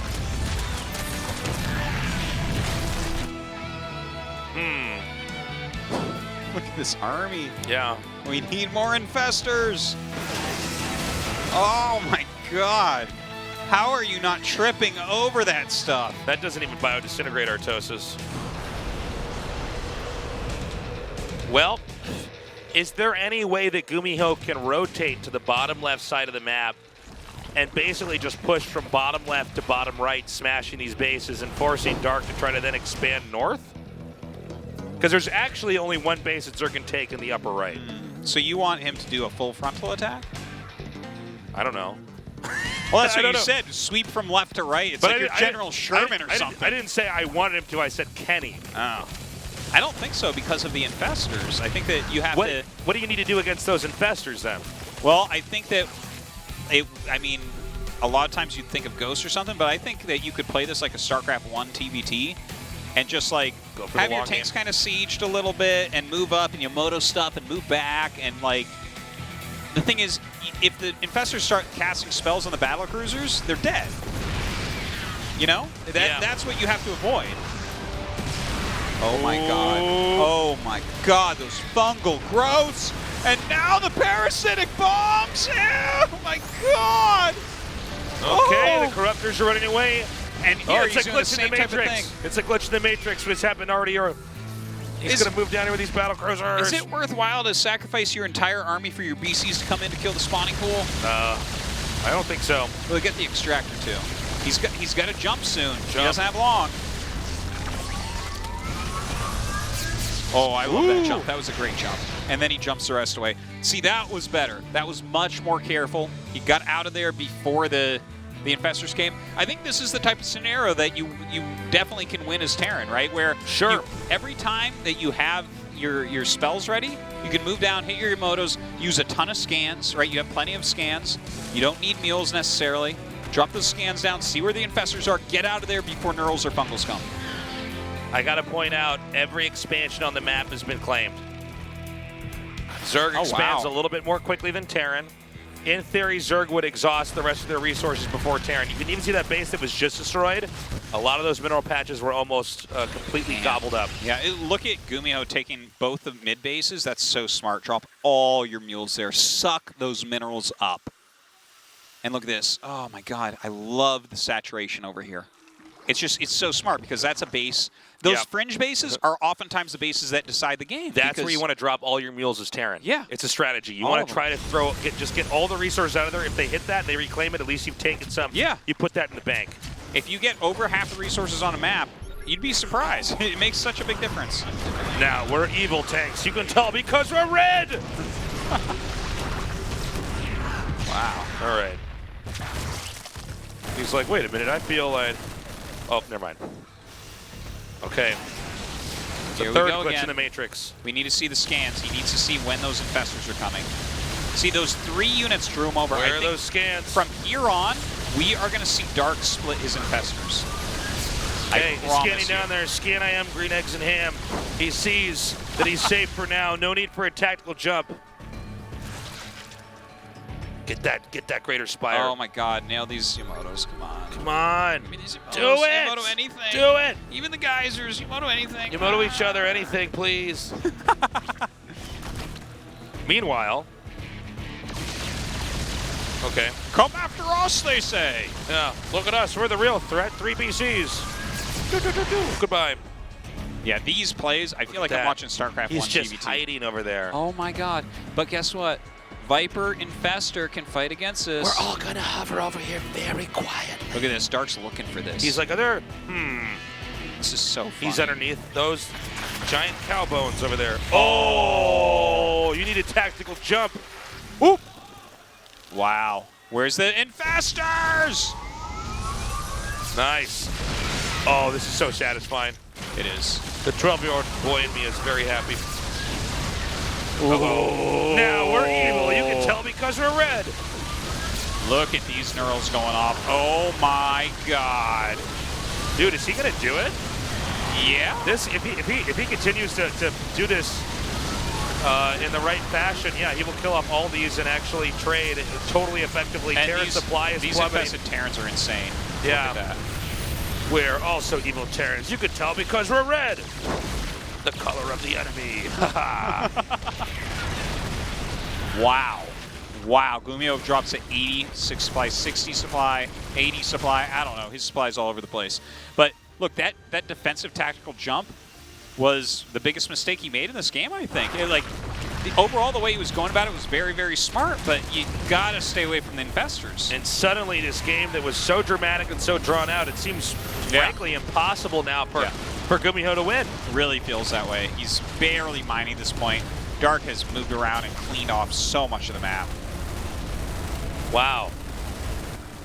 Well, we haven't done a mineral check here. I don't know how close to mined out Zerg is either. But Terran's had an uncontested amount of the map for most of this game, so it's not like Terran doesn't have, sparse amount of minerals overall on his side of the map either. So this is a tough one. But Zerg right now, momentum as far as supply, map control, as well as the minerals banked up. I mean, Terran has a lot of gas, so there's more sophisticated units, but Terran is so low on supply, suddenly all that gas went away, by the way. He just spent that all on 10 Liberators. And he had just made 10 before that as well. So, like, this is very, very neat. Because GuMiho is, like, sucking up the minerals with his meals really quick. So I've been watching his income number just skyrocket momentarily. Yeah. But he has definitely made another strong army. It's just very different from what we've seen so far. Well, this is a really big shift, right? It's been emphasis on battle cruisers and trying to play this, you know, the fact that you can vanish at one place on the map and appear on another, and trying to eke out additional damage that way. He's doing it again. You know what? This looks like tower defense to me. Yeah. The BCs keep going to the right of the map and then down. Yeah, that's like what tower defense is. Yeah. I'm sorry, I had nothing to add to that. I'm like looking around the map trying to figure out if there's anything else that's really going for GuMiho here. I feel like GuMiho cannot afford to lose any more units. They're both low on gas. I mean, Zerglings are not going to be the worst thing, actually, in the super late game if you want to run around and just start hitting different locations. You can clear turrets and sensor towers and depots. For Terran, a surplus of minerals doesn't really help. You're not like, well, try Hellions on for size, friend. Yeah, that's about it. Hellions, and I guess you build turrets and command centers, right? We've seen a ton of command centers built this game, which have helped him, you know? One Broodlord. Uh-oh. Here we go. What are we going for? He's going to go for that Broodlord. Got him. Get out of here, Greater Spire. Okay, it's almost time to jump. You got to be ready for this jump. Oh, no, get the hive. Oh, wow. See those scans going down? He's watching. He's watching. He wants that hive. Go, go, go, go, go, go, go, go. Do it, do it. Hive. Nice. All right. Very nice. He gets out. See, that's the type of move right there. Not tactical jumping on top of the Zerg army, but tactical jumping away and waiting, biding your time. More spells, tasteless magic. Magic will win in the end. King Arthur is garbage. It's all about Merlin. Well, Burrow's finally coming, so we'll know that Dark didn't forget Burrow in this game. Well, amount of infestors he's had this game, I think he did forget. 32-minute Burrow timing. After you've lost your hive 4 times. Yeah, really. And that +2 melee as well. We're evil Cyclones. How do we know they're evil tastes? They're red. It's the same colors as Zerg. You've got to pay attention. The paint job changes. He's like, wait a minute, right when he realized he did something wrong. He's like, wait a minute, I'm on the side of the... Wow. That is so many Liberators. Yeah. I want to see them bungled in parasitic bombs so badly. It looks like we zoomed in. It looks like I'm looking at Liberators through a kaleidoscope right now. So wow, true. kaleidoscope numbers of Liberators here.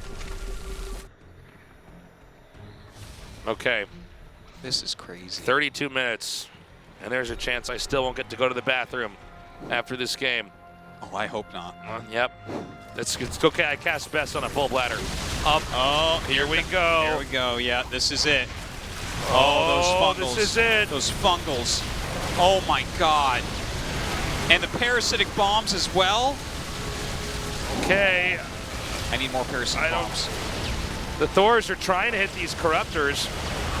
They're mostly hitting the Overseers there for a moment. Yeah. In fact, almost none of those Corruptors are damaged. Supplies are still high on both sides, although Zerg has more gas to spend.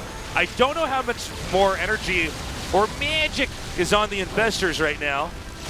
Yeah, unsure, but they have really landed a lot of fungals. Does Terran want to turn around here? I don't know if Terran wants to overextend. Or I mean, well, you don't want to overextend. I don't know if Terran will overextend if you go too much further. Oh, these fungals are so good. Now he's starting the minerals.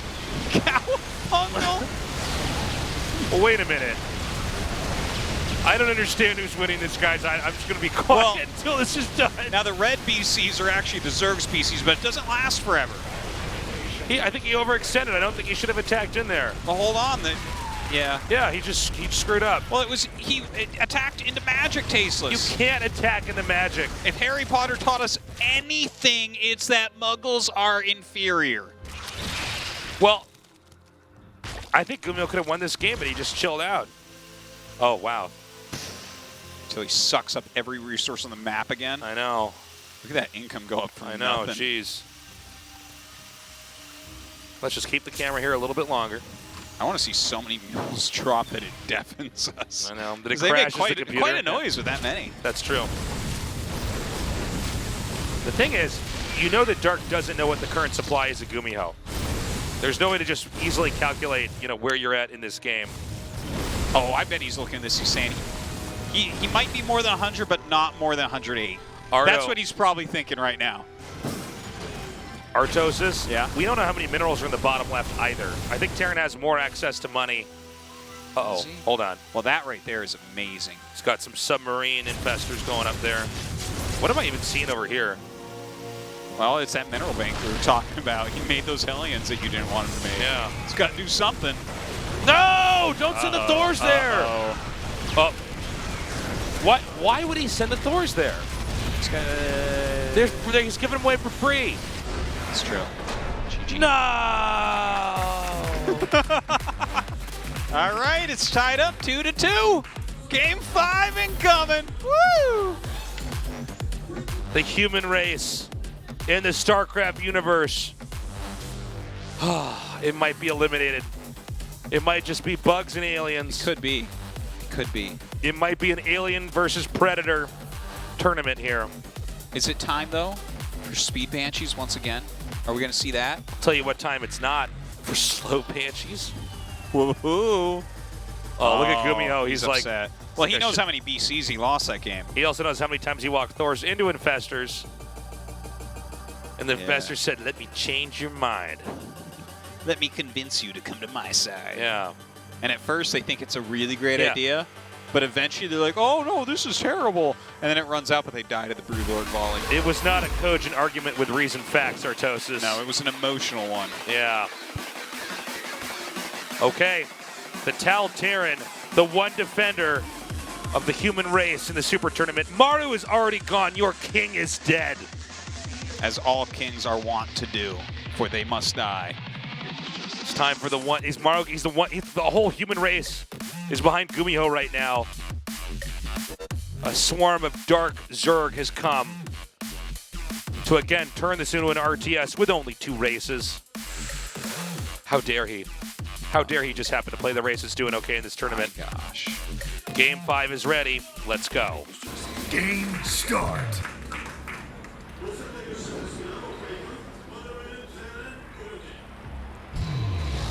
Storm Gaming, GuMiho.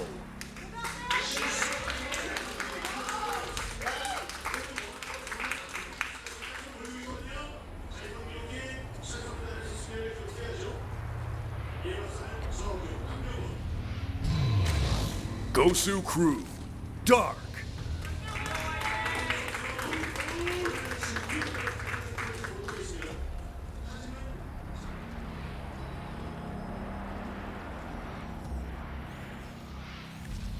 So, will one of them cheese to avoid a half-hour game? Tell me, Tasis. Tell me, Tasis. Tell me. No, they will not cheese. No? It's going to be a long game. Okay. I'm ready. We're going to see a lot of those big robots walking around. The ones that go into fetal position when they get picked up by medevacs. Are you ready? I'm ready for that. I'm surprisingly ready for that. On a map that is made out of, at least on some parts of it, wooden planks. But also tiles. Yes, also, well, the gears, yeah. It's you gotta very keep steampunk. turning. Yeah, very steampunk. Underneath the map, they have Ultralisks on big hamster wheels, just slowly moving to keep those gears spinning. The hamsters from the hamster world that Tasis took over. Around me. And now he has some power. Yeah. His wooden steampunk theme park. It's a theme park. Tasis is not a just and noble god. No, no. You don't want me to be in charge. Oh, man. I forgot who's playing next. Who else is in this tournament today? Oh, next is Hurricane Rogue. That's right. And then it is Parting RagnaroK. You know what was really funny? Before this series started, both Hurricane and Parting were downstairs. I said hi to them. Yeah. They probably thought they'd be playing pretty soon. They should have brought that movie Titanic so they could have watched that twice before their game started. Yeah. So I don't think they care about GuMiho's TVZ too much, being Protoss players. But you know that they care about Titanic, such a great If only film. they had brought all 3 of the Godfather movies and watched it and then realized they have nothing to do after that until their game starts. The Lord of the Rings trilogy it's a good way to spend a day. Yeah.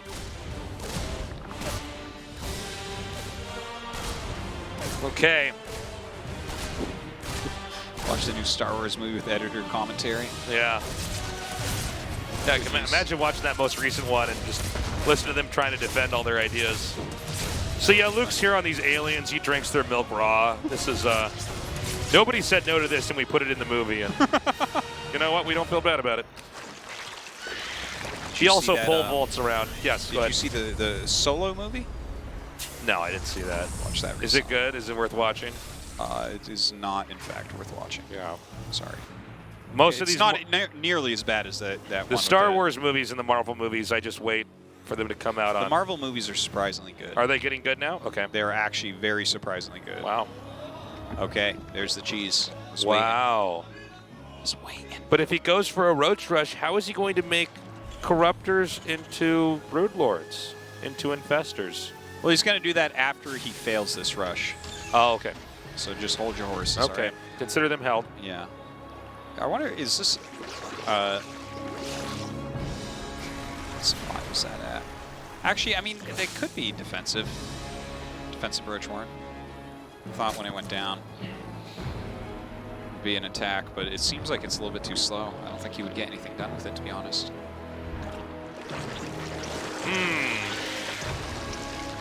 We have the second factory coming here. Today is the day of mech. It is no longer a day of bio units. Is this... this is the new revolution. Signaling? Yes. Is that every town on Earth is going to find out they were wrong for... How long has StarCraft 2 been out? 9 years? 8.5, I believe.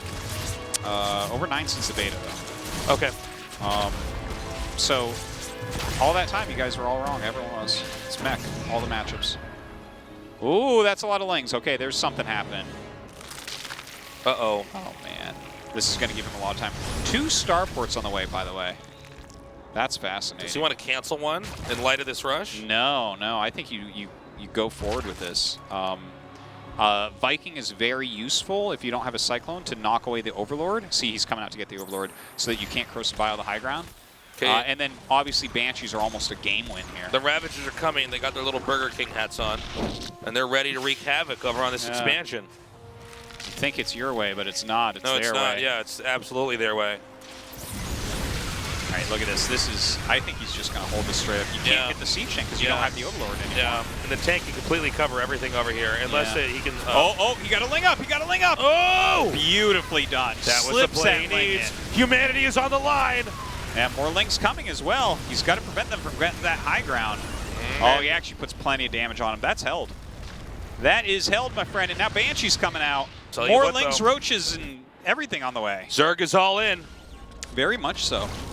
Second tank. No, I'm sorry. That's the first tank still. Excuse me. Look at this. Oh, this defense from GuMiho is so strong. I love the poking out here, just doing a little bit more damage to those Ravagers, trying to fish them forward.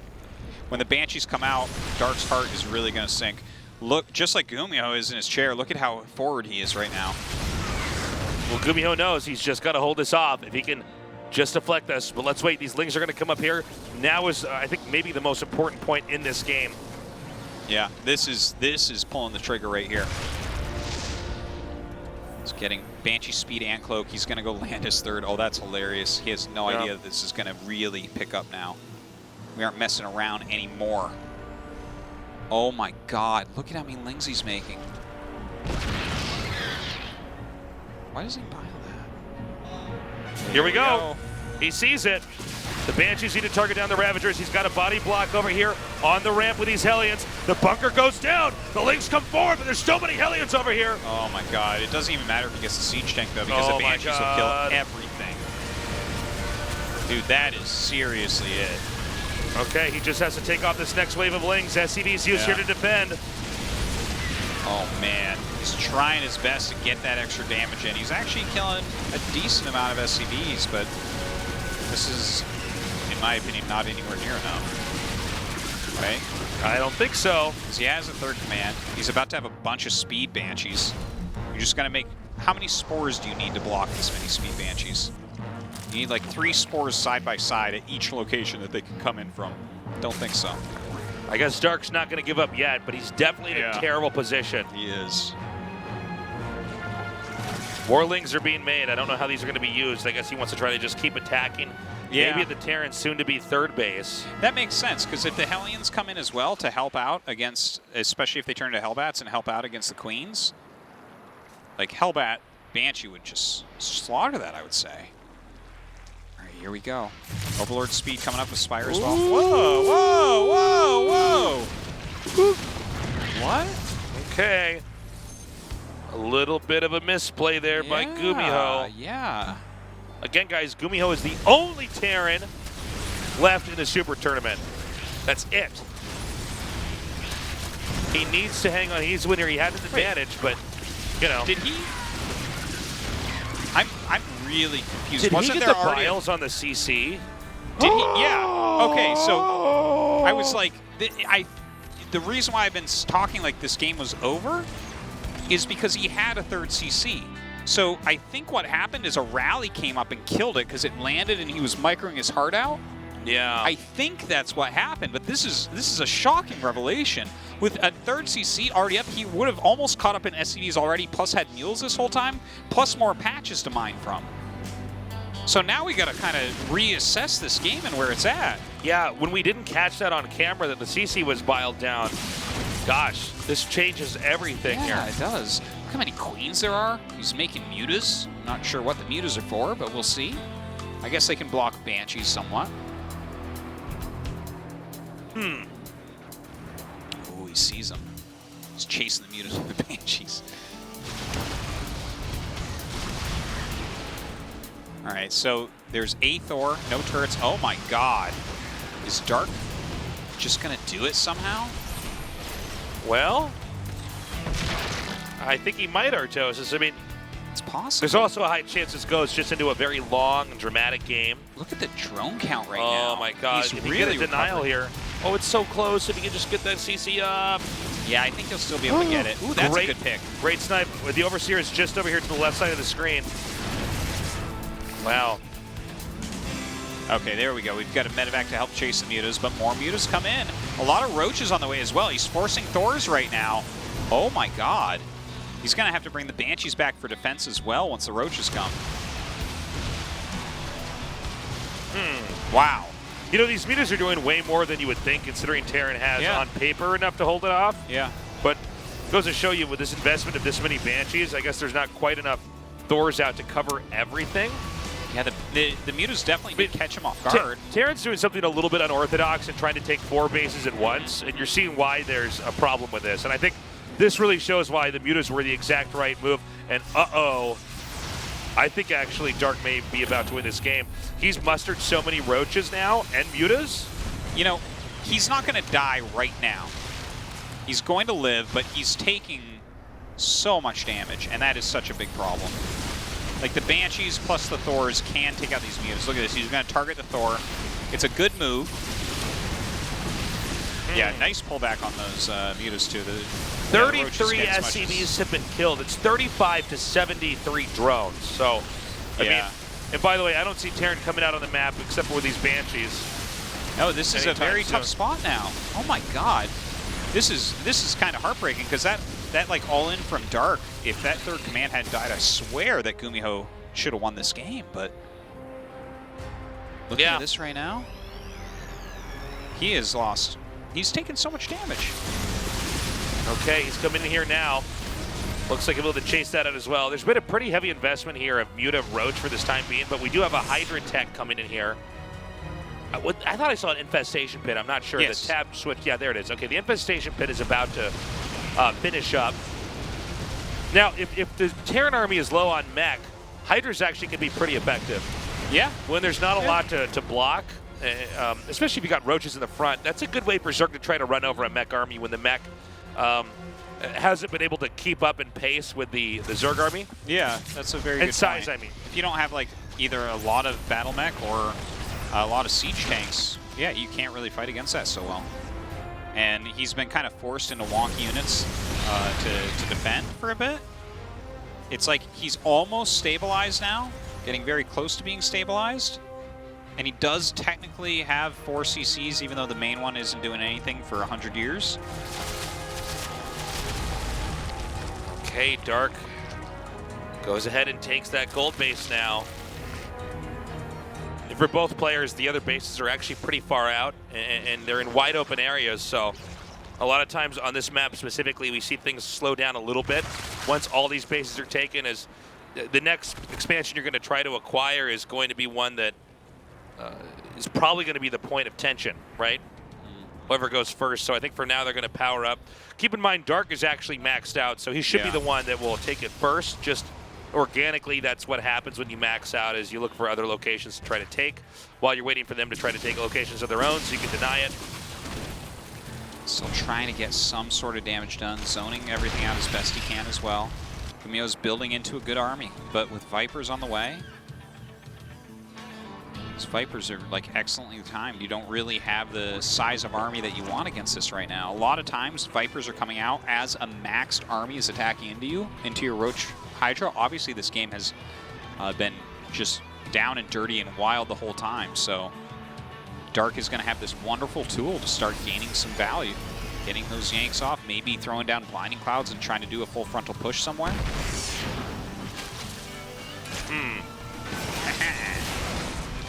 Well, one thing about Zerg is that there's going to be a lot more minerals banking up here. GuMiho is going to try to play catch up. But unlike, you know, what we mentioned in the previous game here, where a lot of times in the super late game, when you have the whole map on both sides, Lings can suddenly become effective again as you try to hit different locations. This game, both sides don't have the entire map. They have their, I don't know what you want to call it, like their third of the map. And then the upper left and the upper right, I mean, it's kind of, well, I guess we're gonna have to wait and see, you know, who takes what here. Dark is starting to expand towards the bottom right, which I think makes some sense. Yeah, taking bottom center first and then reaching over there. Ooh, this is getting really interesting here, right? Look at the spread, the deliberate spread of the siege tanks. Yeah. Be very careful about blinding clouds, and that is so important right now. Yeah, it seems like Zerg might want to try to come in and actually break this down with the abilities. I like that the Vikings are out front trying to take some of that energy off of them, right? Okay, 2 tanks now here to defend. GuMiho is putting every ounce of his effort into staying alive right now. Okay, the 4 Banshees, they could come down here and very easily snipe the hatchery. Yeah, this is nice. Kill those drones, kill that hatch. That's good stuff. Even one-shotting the drones with 4. Meanwhile, we're about to have a big attack. We're not showing it. Here it is. Over here. Well, where are the blinding clouds? Only 1 tank in the back, too. Dark does save the hatchery.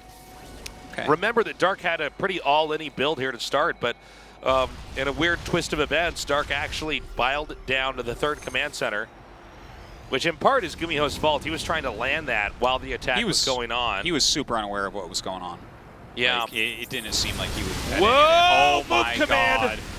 Oh, this Hellbat drop as well on top of the Hydras. What a moment here, utilizing that ridiculous smoke screen. Wow, and now he can come down here, he could smash his expansion and maybe even try to go to the bottom left. Oh my God, out of nowhere, maxed GuMiho pushing across the map. What am I watching right now? Damn. Well, there's the blinding cloud. Is this going to last long enough, though? Well, he's really glitching out a lot of units with that at the moment. He just has to get these Brood Lords, and he can actually push all the way through.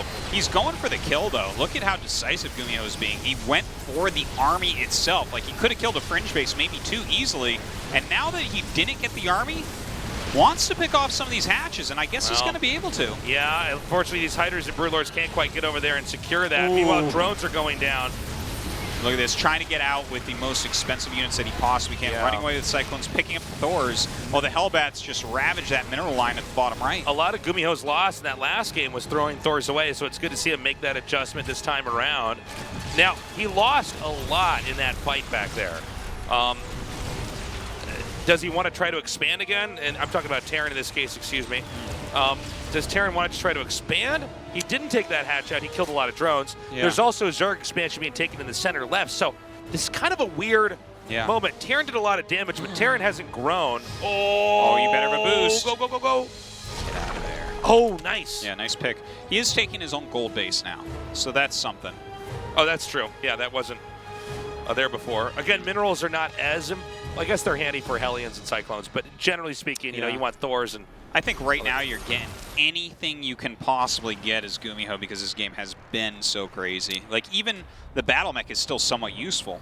Well, especially now that 3-3 is finishing here for Terran. Oh my god, that is so close. Yeah, look at that. Pops him down. Doing a good job here. I love that Knight is coming up, though. Let's see what he can do with it. You know, GuMiho is so active on the map right now, trying to find value with this army. I wonder if the Nidus can do something big. You know, kill the factories. Feels like it's a reasonable thing. Like, GuMiho keeps having these moves where he comes in, does damage, backs up a little bit, reinforces, moves to a new location. During one of those backups, if he pops everything out of the Nidus, like into the main or something, I could see him doing a lot of damage getting back. Maybe he loses a base, but if you kill the production, you can just whittle down the army. Okay, he's going to come through now and try to, I guess, just maintain control on the edges here of the base. I mean, I guess he, okay, I'm sorry. I thought he was going to go rotate around. Instead, he's going to try to push through this area while dropping over here. Now, these Cyclones can take out all the key tech buildings. Look at this. Yeah. No Hydra Den. Yeah, just get rid of all this stuff, and as you begin to win the fight, even if you're losing the fight elsewhere, what you can do is instead, you know, make sure that they can't get the right units to try to counter you. Yeah. Okay, and now Terran is actually going to rotate around. I thought for a second he was going to try to push through. That looks like it was a fake as he went for the drop. Oh, Banshee's here ready for the Nidus. So fortunate for GuMiho to really spot that right off the bat. He's also double expanding right now and moving his army down towards that bottom right base once again that Dark has taken a beating at several times. Okay, it's very important. It's imperative that Zerg keeps that base at the bottom. The Broodlords and trying to outmaneuver them are one of the key things Terran has to do. You can see the Broodlords aren't that fast. When the Broodlords meet up with the army, usually the Terran loses the fight. The Broodlings just cause too much, specifically against mech, too much of a problem as far as getting in the way, especially of the Thors and the tanks. It's hard to move around against that. Ooh. How many drones are these things going to kill? Jeez. Really a lot. 13 for just a handful of Hellions. This is, what a godly series once again. Uh-oh. You thought 4 Hellions was bad. We brought our friends. Well, this is great. Again, the Broodlords can't defend. Even though that expansion we saw and the one we're looking at now, they're not far from each other. It's still a pretty big travel distance for the Broodlords to go. Okay, I think GuMiho's actually got this game. Oh, yeah. It's looking more and more like that. Dark does not even really have any sort of bank right now, whereas GuMiho is non-stop on this. And look, he's really abusing the map as well. The back of the main, so far out there, just continually dropping it, rotating around with this battle mech. Look at this, he's adding the fusion core and the starports as well. So he wants to get into BCs. I love this drop over here with the Cyclones. Again, taking out these key buildings. Oh, look at that. Yeah, no hive now.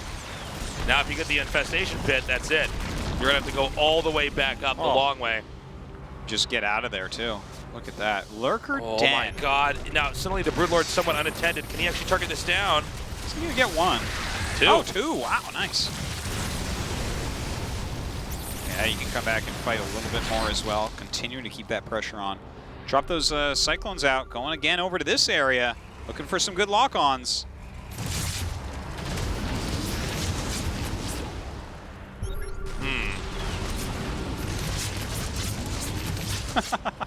Well, not sure what that move was. Yeah, I tell you, man, I think that this next attack in here might actually end it. Yeah, like Dark is still maxed.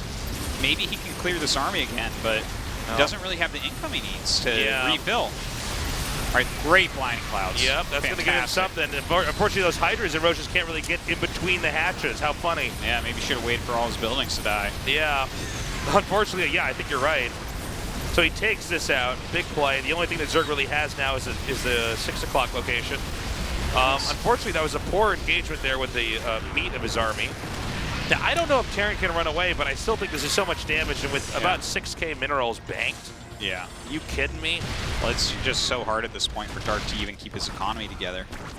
Hellions, Hellbats, just the little bits of gas you are getting. I mean, his gas income isn't even bad. He's just, that's the limiting factor here. There's a counterattack happening right over here. Just got it on camera. But I don't know if this is important the same way that it is for, you know, what's happened to the Zerg. He's going to get the command center, no lift. I think most of these SCVs are going to be killed as well. But Terran already has 2 of the 3 top expansions. You know, so it's kind of like, well, you know, what's important here? And I think we're starting to see Dark get painted into a corner here. He doesn't really have much of anything else. And GG! GuMiho with the emotion there after victory. That was a hard-fought series. A tough opponent for GuMiho. I'm very impressed. He played really, really well tonight. My Terran friends on Reddit, you must wait at least 2 more days. That's true. He does. So many guys, they had the Reddit post ready. Alas, they must use that backspace key. Yeah. So I saw that. Maybe some of them got posted once that 3rd CC had fallen. Dark is dead. He's out of here. Frustrating. Gone. Him and Maru are the losers today? What? Yeah, yeah. Oh my God. What a series there. What a series. Give me a bathroom break or give me death. We will be right back with Hurricane versus Rogue after this commercial break.